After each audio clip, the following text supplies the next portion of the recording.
রবিবার অভিষেক বন্দ্যোপাধ্যায়, সোমবার রাহুল গান্ধী। পরপর দুদিনে তল্লাশি চালানো হলো দুই বিরোধী নেতার হেলিকপ্টারে।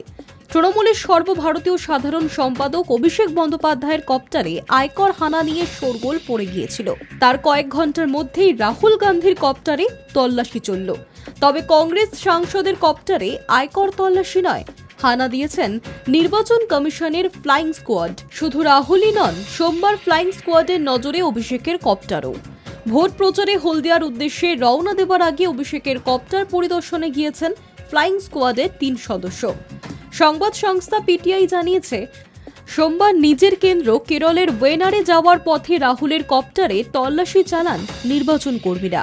ভোটের প্রচারের জন্য কপ্টার ভাড়া নিয়ে থাকেন রাজনৈতিক নেতা নেত্রীরা। পুলিশ জানিয়েছে, দলের ভাড়া নেওয়া রাহুলের সেই চপারে হানা দিয়েছে ফ্লাইং স্কোয়াড।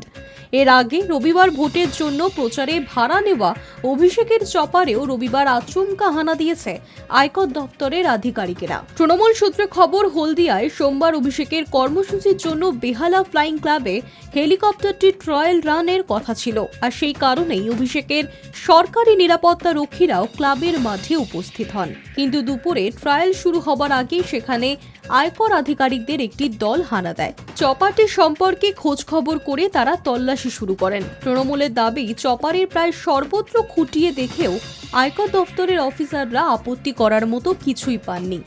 তারপরে চপারে থাকা ব্যাগও খুলে দেখেছেন তারা, সেখানেও কিছুই পাওয়া যায়নি।